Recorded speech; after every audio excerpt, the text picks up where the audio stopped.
Okay, let's dive right into this. Today, we're looking at a truly fascinating piece of source material. We are going to be analyzing a complete transcript of a spoken religious recitation, specifically the joyful mysteries of the Catholic Rosary.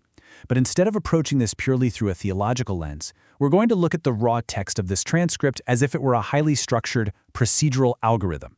It's essentially a linguistic blueprint, a complex sequence of data and narrative loops just waiting to be decoded.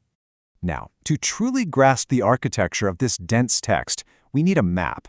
So, we're going to break this continuous spoken prayer down into 4 distinct architectural phases: the opening sequence, the repeating prayer loop, the 5 joyful narratives, and finally, the concluding petitions. All right, Phase 1, the opening sequence. This phase establishes the foundational rules. You see, before the main mechanical loops of the text even begin, the transcript has to establish its core parameters. The very first major block of text here is the Apostles' Creed. Now, what's really interesting about this setup is how explicitly this opening statement categorizes the core beliefs of the system by the specific figures they address. It functions literally like a database initialization. First, it asserts God the Father as the creator of heaven and earth. Then it moves right to Jesus Christ, summarizing an entire life cycle in just a few lines: born, suffered, died, descended, rose again, and ascended. And finally, it shifts to the Holy Spirit, linking it to the Catholic Church, the communion of saints, and the resurrection of the body. Before any repetitive meditation happens at all, the speaker must first verbally lock in these exact foundational parameters. Moving right along to Section 2, the repeating prayer loop, or the mechanical engine.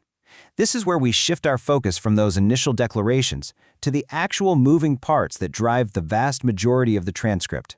When you read through the source text, you immediately notice this incredibly rigid, unyielding formula. It operates in exactly 4 sequential steps. Step 1 is the Our Father, which is a foundational prayer. Step 2 is a solid block of Hail Marys, specifically 10 of them right in a row. Step 3 brings in the Glory Be, a short declaration of praise. And Step 4 caps it off with the O My Jesus petition, asking to save us from the fires of hell and lead all souls to heaven. And then, the whole sequence just repeats over and over. This text isn't just random chaotic repetition, it's a highly specific, looping cycle perfectly designed for structured meditation. It keeps the speaker moving forward at a very calculated pace.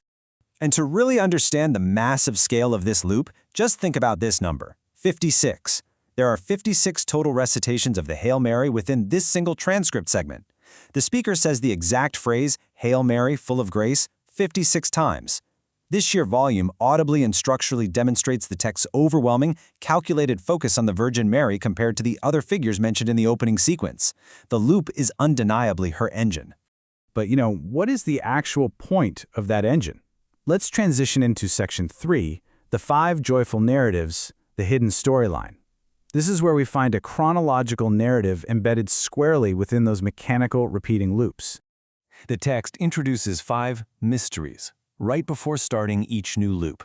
So the crucial point here is that in this specific context, a mystery is absolutely not a puzzle you're trying to solve. Instead, it's a concrete, historical narrative anchor for the mind. While the speaker's mouth is busy reciting those 10 Hail Marys on autopilot, their brain is explicitly instructed by the text to focus intensely on one specific story. And this brilliantly illustrates how the transcript actually encodes a linear story. The text explicitly guides the speaker chronologically through 5 specific events from the early lives of Mary and Jesus. It starts with the Annunciation, where the angel Gabriel speaks to Mary. Then comes the Visitation, where Mary visits her cousin Elizabeth. Next up is the Nativity, the actual birth in Bethlehem. Fourth is the presentation of Jesus in the temple. And finally, the Finding in the temple, where Mary and Joseph track down Jesus after 3 days.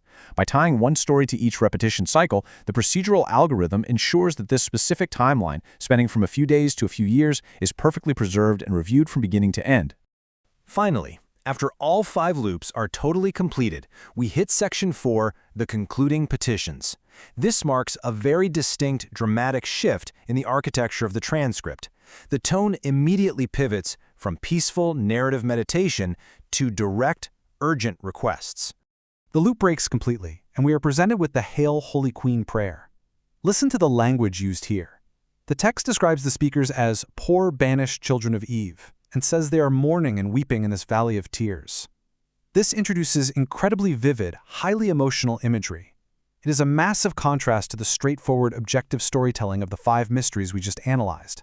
It basically transforms the text into a poetic, passionate plea for mercy. Right after that emotional peak, the transcript explicitly tells us exactly why this entire exercise was performed. The text reads, "Grant, we beseech thee, that meditating upon these mysteries, we may imitate what they contain and obtain what they promise."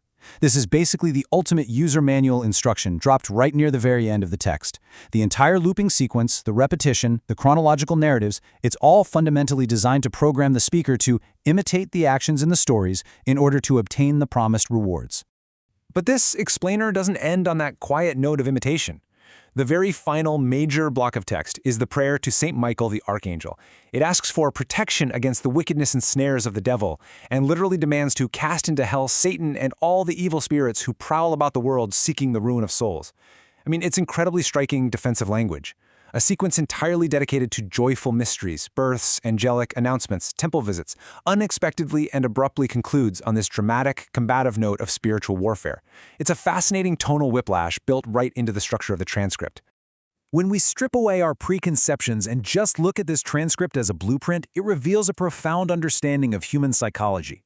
It uses the mechanical repetition of the 56 Hail Marys to occupy the active mind, allowing the deeper historical narrative of the 5 mysteries to be etched firmly into memory, all before concluding with a stark emotional call to action. It really makes you wonder about the mechanics of memory itself. If you were to design a repetitive loop to preserve a core history for generations, what repeating mantras and sequential stories would you encode into it? Think about that structure, and I'll see you in the next explainer.